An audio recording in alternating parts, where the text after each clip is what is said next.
Hola, amigos, and welcome back to another episode of La Vida Verde podcast. I'm your host, Matthew Human, here in a beautifully breezy day at Finca Vida Verde. And my guest today is my good friend, Silas Jimenez. Silas is a self-described Tico Gringo. We're going to find out what that means. He's an entrepreneur. He is the founder of BuildCostaRica.com. He is a co-founder of Connecta Builders, a local building company.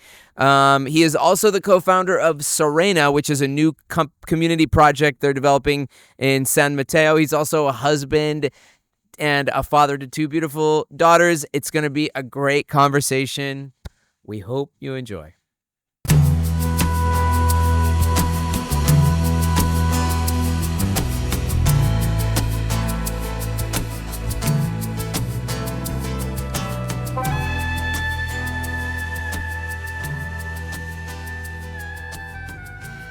This episode of La Vida Verde podcast is brought to you by AgroBlocks. AgroBlocks makes biobricks and eco-friendly panels, construction materials with serious environmental benefits and real performance. Building something? Check out AgroBlocks. AgroBlocks.com. Silas Jimenez. Human. Welcome to La Vida Verde podcast. Thank you. You've been on my list for quite a while here. I'm excited to have you. Excited to be here. And you, let's see, I first met you as a guest. You came and stayed at my cabin with your lovely family. Yep. It's the first time we saw one of those giant cockroaches. Let's edit this out. I just told Silas, we're not editing. We're not editing. Start over. No. Look, we don't have a cockroach problem here at Finca Vida Verde. I don't think that's what he was suggesting. But we live in the jungle, and they are a part of our reality here sometimes. I mean, honestly, that's one of the things that people coming here, like, you got to embrace it. I got stung by a scorpion today in bed that was crawling on my face. Your face? Where? No, it actually... it was crawling on your face and it stung your fingy? Yeah, I pulled it off my face. And dude. What was it? For the second time now.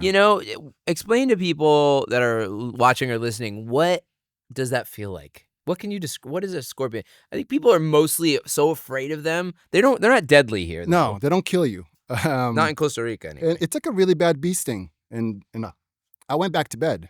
I still feel a little numbness. But still? Yeah. I think I'm lightly allergic to it. I think that's the only thing you need to be worried about. Right, if you have allergies. Yeah, if like you start feeling really numb or something swelling a lot, then go see a doctor right away. Right. Take some Benadryl or something. Fortunately, no one has ever got stung in bed here by a scorpion, so you've seen cockroach at one point, but it wasn't even in. No, honestly. It was outside. I know. It was one of the girls finding nature, which is part of it. I gotta do damage control here, bro. No, I'm kidding. No, it was great. I loved having you guys here. I remember your kids were it was all new to them, I guess, right? You guys had just moved here. Yeah, it's part of the reason we came here. Watching them just like check out all the different trees you have here, all the fruits, all the medicinal plants, and just walking around this place it was exactly where we wanted to land. It was like paradise. Good. And it's a great kind of intro to Costa Rica when I first got here. Well, great. I'm happy to hear that. And I remember the kids really liked Korea. They were like into the cat. Yes. Yeah. They're still very much into into cats. So yeah, you guys, I guess we should start. Let's start at the beginning. So you're Tico. You're born in Costa Rica. Yeah. I was born in Ciudad Quesada, San Carlos. Okay. San Carlos, Ciudad Quesada. Yeah. Yeah. But you call yourself a Tico Gringo. What does that mean? So I'm 100% Tico, although people don't believe me at first. I have to explain to them my last name, which is Jimenez Barrantes. Jimenez Castro Barrantes Bermudez. That screams Tico there. But I moved to the States when I was 8. You were 8? Yes. You were a little older then. Yeah. So you remember growing up here? I do. I still know my best friend from when I was a kid. Actually, he moved over to Escazú area. I met with him not too long ago, actually, with his family. Where were you raised here? Ciudad Quesada. Oh, okay. Yeah, that was my stomping grounds. It was where me and my gang of friends would just run around all town, in guava trees, and that's my memories. I still dream about it. Yeah. It's funny because I love hearing stories like that. Like I've met quite a few Costa Ricans who have told me a similar story. They remember that's what they remember when they were young, like going around finding fruit trees and like Yeah. like just running around. And they would just eat fruits as they found them, and yeah. Anyway, Playing at Maracana. I still remember the soccer field, football uh-huh, field that we used to play at. uh-huh. Yeah, it And was then special. so at some point you moved to the United States. Yeah, Norwood, Massachusetts, just the Boston area, just the Norwood. suburbs of Boston. Norwood. Norwood. Norwood. Right. That's what I was trying to get there. So it's what I consider home. Boston. It's where I grew up until I was 32. That was my life. What And, brought your family up there? long story, but going back to my grandmother who went there for work, sending back money to my mom. My mom ended up staying here. And when she got older, my grandmother helped her family, myself, everybody be able to move back to the States. And So humble beginnings. Yeah, absolutely. Yeah, my dad's a pastor. My mom made ceramics to make money. Okay. Blanca. I've met Blanca. Hi, Blanca. Hi, Mom. Hi, Mom. Okay, so and then yeah, so did you go to school? You went to university or did you Yeah, so at an early age, I started working in Dunkin' Donuts restaurant industry. Which is based in Boston. It was founded in Boston. Yeah. If you live in Boston, you know Dunkin's a thing. Yeah. So that was my beginnings, this restaurant. And I just stuck with the restaurant industry pretty much forever. I didn't go to college. Up until I was 29 years old, I decided, well, if I'm just going to be in restaurants my whole life, maybe I should get a culinary degree. So I went to Le Cordon Bleu in Cambridge and I got my culinary degree to actually be an official restaurateur, I guess. Restaurateur, like a manager. Yeah. So I was a manager, back of the house, front of the house. Not chef, though. I mean, I'm a trained chef. I'm trained to be a chef. I did work at at one of those really high-end fancy restaurants where, movie stars would show up and stuff. And I did garde manger there. I moved to Sauté. I was basically back of the house. Cool. And then what brought you? So there was. You told me at one point. I remember when you come here from Philly, though, from Philadelphia. Yeah. So I met Lucy in the restaurant industry. Lucy's your wife. Lucy's my wife, my wonderful wife, and she opened up my world really. She's the reason that we're here. She's the reason I moved to Philly. Growing up in Norwood, growing up in suburbia, U.S., you kind of get brainwashed to think that's it. That's the best it gets, It's kind of true. And I thought I would live and die in Norwood, Massachusetts, until I met Lucy, and she thought I was just crazy because she had been to London, she'd been in India, she'd been to everywhere, right? She'd been all over the world. Well, her parents were like kind of hippies, right? Yeah, definitely. Like, definitely wasn't she hippies. named after Lucy, the Sky with Diamonds? Yes, yeah. Lucy and her brother is Sky. So. Sky, okay, yeah. They were waiting on diamonds, but it just never worked out. So I moved with Lucy to Philly because her mom lived there. And that's where we decided, where we started our family, in the suburbs of Philly. Where did you meet her? Like in Boston, though? I met her in Boston. I was a manager. She was a server. So she was living there. Yeah, she was going to school there. That sounds like it's power dynamics. Silas. She was a server from a different restaurant. Okay. She came to help out my restaurant. Amazing. Yeah. Okay, cool. And you have 2 kids. Yep, Everly and Renly, both born once we moved to Bryn Mawr. I mean, both born in Bryn Mawr. We moved to Philly area, and that's where we started our family. And it's where basically, I started everything with Insomnia cookies. You know about them. They're No, I don't know about Insomnia cookies. Tell us about Insomnia cookies. Insomnia cookies, if you've had them, you love them, and you probably had them at 1 a.m. So their whole theme is late night, delivered fresh to your house or your dorm because they're primarily around college campuses. And that it's a national chain? Yes, now it is. It's all over. When I started with them, they had 8 brick and mortar stores and a few cookie trucks. And they hired me on because through my career, I had always started at a restaurant as it was opening. So I had a lot of new opening experience. Uh-huh. So they saw me as a great person to help them open up new stores. Mm-hmm. So fast forward, I mean, I can go into that for a really long time, but Yeah. fast forward 10 Yeah. years. We want to talk about Serena, so. Fast forward 10 years, the brand grew from those 8 brick and mortar stores to 200. Amazing. And I got to see this whole roller coaster ride. It was just absolutely amazing. Incredible. Yeah. Okay, wow. And then so how did Costa Rica fit in?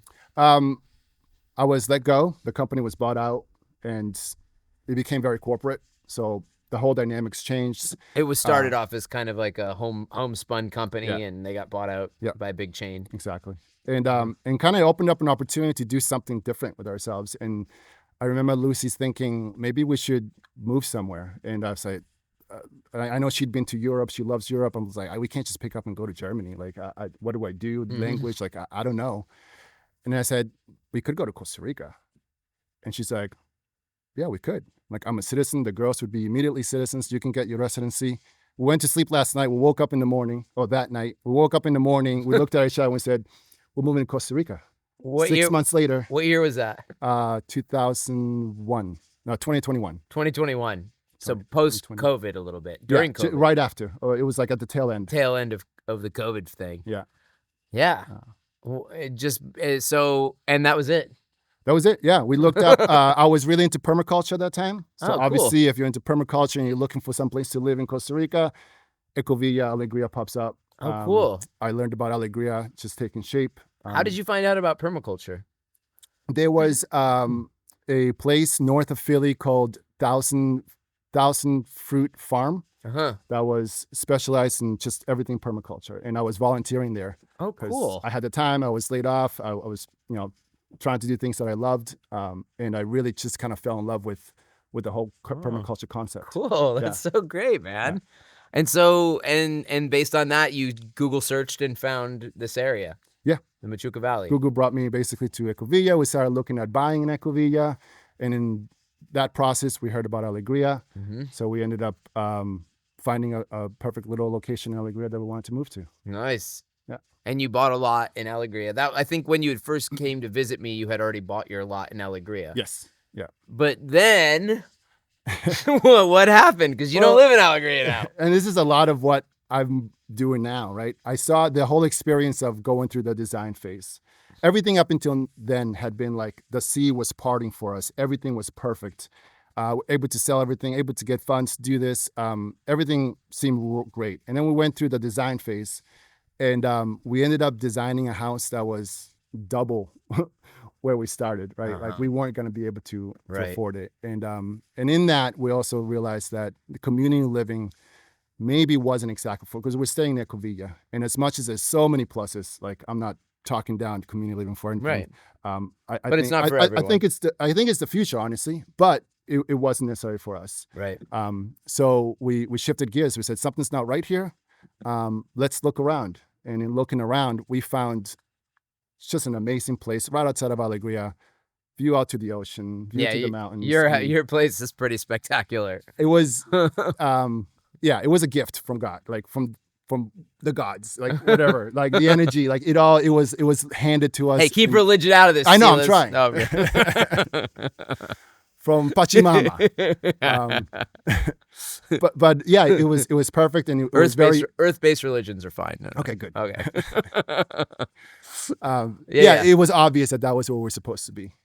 So that's where we built our house there. Okay. That's where we are now. Yeah, and it's pretty, like I said, it's spectacular. And I remember, so then you worked with Patricio, you started Connected together, right? Yes. Yep. We started off as a real estate company trying to Connect is, by the way, it's a build company that's building a lot of houses around here. Probably in Alegria, they're probably like the main builder doing most of the things at this point. Yeah. We started with real estate thinking we could put people together with the locals, and then quickly realized, my God, there's such a need for what I just went through, designing 2 houses, building my house, what Patricio had gone through, designing his house, building his house, and just connecting with people that you can trust, because we'd seen so many scams, unfortunately, and it's going to continue, but people are just getting ripped off, and my heart just broke for them. It shouldn't happen, but it does. and we're like, why don't we give it an amazing, why don't we put our experience into use? And that's where Connecta, Patricio's brainchild, honestly, came from. He thought there's work here for a long time. He had prior construction experience. I had my building of all these new stores and project management experience that I could bring to the table. So we came together, and it went really well. It went really well. For 3 years, we built over 20 houses, casitas and houses, and I mean, he's still going. Yeah, no, he's still full on now. Yeah. I mean, it's Yeah, I'm pretty sure he's full, like capped. So talk to him quick if you want to get on his yeah, schedule. exactly. So you kind of put that to the side, let him take that over, and you. Yeah, well, there was two things in the horizon for me. One, I was doing more of guiding people through the whole building process, and not necessarily doing the exact building or management of the build myself. But basically, I felt there was a need for people coming here that just wanted to build their house, go through the design phase. But how do you do it when you don't speak the language? You don't know who to talk to. You don't know who to trust. You don't know about permitting. You don't know about the land. You don't know about what it's like to living here. Yeah. So I said, I'm going to put all that to use. Yeah, a lot of learning curves. Yeah. I built a lot here, and I could tell you this. Yeah, it's a lot of learning curves. So yeah, you put it all. You were both bilingual. Yeah. So what did you? So now, yeah. So sorry, I didn't tangent. So that's Build Costa Rica. Okay. Build-Costa Rica.com. Build-Costa Rica.com. And that's the brand that I started to just help out people that are just getting here. And sometimes it's just give me a call and I can just share experiences, because my main focus is for nobody to get screwed. Even if it's just sharing experiences, like meet with me, and I offer this to her, meet with me and just talk. There's no price attached to it or anything. It's just neighborly. I'm sure that if you sit down with somebody, you probably tell them about your woes. Yeah. Because I've been in this industry directly, I can hopefully guide some people and make sure there's nothing fishy going on.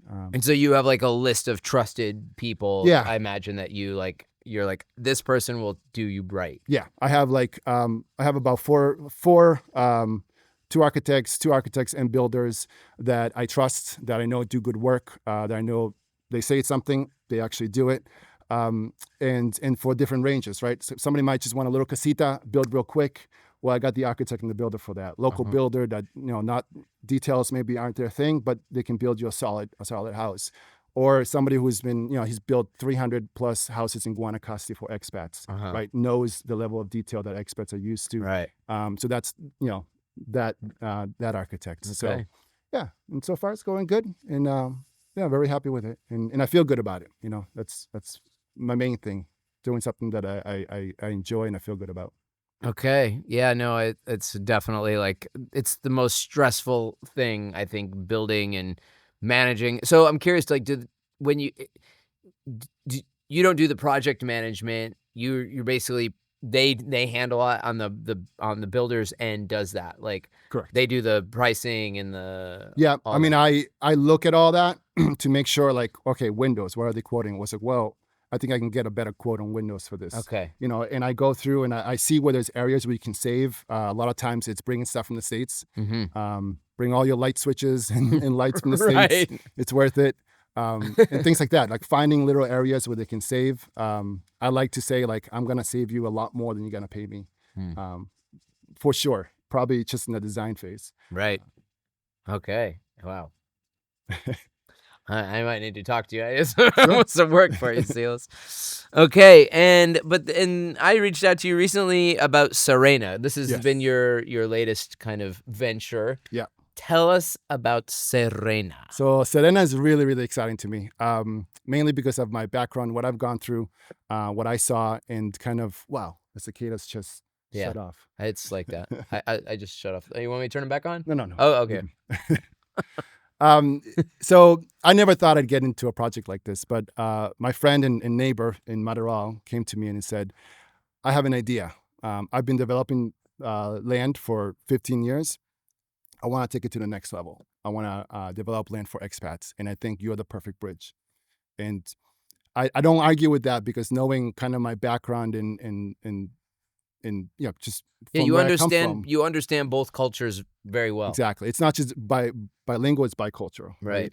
Right. And I'm like, okay, let's see. I don't know what I have to add. I can't look at a mountainside and be like, oh, we can see the roads here and the yoga shala. Like, I don't know. I Right. can build something, but, and then he took me to meet Stafford and Susanna, who are these two lovely ladies who own 64 hectares in Iguito. And they have been taking care. I mean, this land has been in Susanna's family for as long as they can remember. And it was given to her by her grandparents. She's Tika? She's a Tika. Okay. Stafford might as well be a Tika. She's been here, I think, for 30 plus years. Uh-huh. She's Louisiana, though, I think. Right. Okay. So I was like, that name, this woman sounds familiar. I do remember because I remember talking to her and she had this deep Southern accent, and I was like, where are you from? Barbecues, she Yeah. loves barbecues. I haven't had some yet, but she always keeps telling us about barbecuing. Uh-huh. But they've really done something special in that land. They've curated it. They've there's royal palms that line the road that leads into it. It's been an event center. There's a pool. There's a rancho there, which has kind of been abandoned. So they went through some bumps in the road where they had investors that came in or developers that came in and they were going to help them with it, and they abandoned it completely. No. So some things kind of didn't work out for them, and enter my partner Yarib and I, and we're like, we think we can really make this happen for you. Did you seek them out, or it just kind of converged? Yarib knew them from prior engagements. Okay. They're both from here, from San Mateo, and they knew each other. Okay. So it just kind of coincided that the timing when I showed up that they were actively looking. So what are you guys developing there? Okay. So Serena, when we saw, first of all, again, I can't look at a mountainside and say I can see a community here. But when we went there, it was basically gates opened and it was a road that goes down the middle, and 5,000 square foot lots, perfect little rectangles on either side, manicured perfectly, with fruit trees all around. I mean, it was, okay, this I can see. This I can really envision a community here. It was at a level of development. It wasn't like a raw cattle land like Alegria was. Yeah. It was already developed. Yeah, the investment has already been put in. Right. All the lots are already separated. They have their separate deeds. They have water. They have electricity. They have fiber optics. It's ready. Like, it's ready to brand, market, find the right people. Exactly. Yeah. So what kind of people are you looking for? People that are conscious about the environment. Number one, the way we're doing this, it's not it's not a traditional condominium. It's not an HOA. We're trying to basically offer something different that's already here.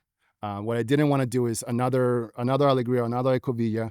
I wanted to separate from a condominium. A different model. Yeah, a different model. So we registered that servidumbre as an ecological easement. Which attached each of the lots to that ecological easement, which allows for some ecological rules, like making sure you allow no fencing for fauna to go through. There's some fencing allowed, but only so much. Wildlife conservation, basically. Yeah. So there's a lot of there's like 10 rules. 10 rules, because I remember Alegria had like a booklet of rules. This is, you can build what you want as long as it's allowed by the government, like there's still rules that apply. There's no design review committee. Like in Alegria, they have the DRC, which like they're very specific about what they allow, what they don't allow. They make sure it's in compliance and it has to get passed. You don't have that. It has to just get get your permits from the government. Yeah. Municipality. Yeah. Okay. So, yeah, that's more the idea behind it. Make it affordable. We still want to do some amenities, right? But we didn't want to add in a bunch of amenities that's gonna drive up a cost, because what that ecological easement allows us is to charge something for maintenance of the road, of the electricity, of the fiber optics, of some of the maintenance, and any amenities. But we didn't want to drive up the cost. We want to keep it as low as possible. So we enter Serena Club, which the idea was born out of offering something to the entire community where anybody could come and take place and partake in this club, which we see a need for areas for families, air-conditioned areas. As much as we're all here to be outside, I get it. We want to see the green. We want to see the nature. Sometimes it's also down the hill a little bit more in San Mateo. It's a little bit hotter down there. It is a little bit warmer. Yeah. It's not up here where Yeah. we get a little bit cooler. There is a lot of trees around and everything, but we want air-conditioned space, co-working spaces, cafe, a restaurant, pool, a net park for the kids, a couple different play areas for the kids, and something that people can really be like, okay, this I can be a part of, and pickleball clubs, courts, because that's all the rage now, and basketball court, tennis court, to offer something that's, I think, needed right now, and I don't see it here in San Mateo or Oratina even. Okay. Wow, very interesting. And so that's the part you're in the sales process right now? Like you're looking for homeowners, people that want to build there? Yep. Right now, one of the lots is sold. 3 others are very close. Right now, we're getting a lot of attention from Ticos, which is great. I want to have a really good mix there. But because one of the things that I didn't realize that I wanted when I first came here was flat grass land. You first come here, you're just blown away by this paradise and this nature. Yeah. And then you realize that I can't throw a football without it ending up at the bottom of the Machuca Valley. Right. My girls can't go for a walk because I have to go with them. Like they'll fall on a cliff. Yeah, or teach them how to ride a bike, down Machuca Valley Road. Right. It's a different reality. So this is really, it's flat. I go there now. My girls' bikes are there. And we go there, they know where the bikes is. They go and they grab them and they just go. And I feel comfortable with that. Right. Because it's a paved road that just goes all the way down. They get to the end of it, they turn around, they come back. Oh, cool. It's really nice. Or I could throw a football and as far as I could, and it's a flat area. So you really have to see it to kind of feel it. And you can tell this land has been loved by Susanna and Stafford. It's really, and the royal palms, all the avocado trees, the mango trees, like Guanacaste, like everything, like it has everything, and they've really taken a lot of care taking care of this space. Amazing. Wow, I'd love to go check it out. You guys I think you did a Halloween trunk or treat there, right? Yeah, just to get people in there and checking it out, and because we always wanted a trunk or treat. And it's on the Rio Machuca. It's on the river. Yeah. The property meets up to the Rio Machuca. I was there with my friend the other day, and we just spent like 3 hours just hanging out. Hanging out in the river. Yeah, it was a great time. It's a nice thing to be doing this time of year. Yes. Okay, well, and if people are interested, how do they get in touch with you? SerenaCostaRica.com. SerenaCostaRica.com. That's our website, and it goes a little bit more into details. Our social web, you'll see my face all over the place. I was kind of thrown into this to be the face, so we do a lot of Instagram and Facebook and things like that too. They hired you because you're such a pretty man. He's got such pretty eyes. Look into my eyes and tell me you want to buy my lot. No, okay. Well, also something to mention is the pricing. The pricing model is much different, right? Okay. It's minimum 5,000 square meters, and we're starting right now at about 180,000 for those 5,000. It's reasonable for local pricing where it is at now. Yeah, and it's right now priced without the amenities. Okay. So that's before amenities. Once we have amenities built in, we feel like a lot of the concern people have is, well, if I'm going to buy this now, I'm buying it for the pool and the rancho and all this, and what if that never gets done? It's like, well, in this case, if that never gets done, you didn't pay for that, right? You're just buying it now. Us as builders with the landowners, we're contractually obligated to build these, right? So it's happening, but yeah, that was one of the things that making sure that you get what you're paying for. Okay. Yeah. All right. SerenaCostaRica.com. If you're interested in Silas's wealth of knowledge, build-CostaRica.com. I think we covered it all, dude. I think so. Thank you, Silas. Silas Barrantes Jimenez. Jimenez Barrantes. Jimenez Barrantes. Silas David Jimenez Barrantes. Okay. There was like 7 more in there. Thank you so much, brother. No problem. Thank you. Yeah. Appreciate it. This is La Vida Verde podcast. I'm your host, Matthew Human. We release episodes on a regular basis. Once again, thanks to our lovely sponsors. I want to say thank you to AgroBlocks. Thank you so much for your support. Eco Teas, Yerba Mate. Thanks for keeping me charged. If you want to support this podcast, go immediately to patreon.com/La Vida Verde podcast. It helps us so much. You can find us episodes on YouTube at La Vida Verde podcast, on Instagram, Finca Vida Verde CR, on Facebook at Finca Vida Verde, and our website is fincavitaverde.com. Come stay with us if you have an event or if you a retreat you wanna set up. Come talk to me. Also, if you're interested in talking to Silas, I can put you also in touch. So reach out. Until next time, pura vida. Pura vida. Ciao.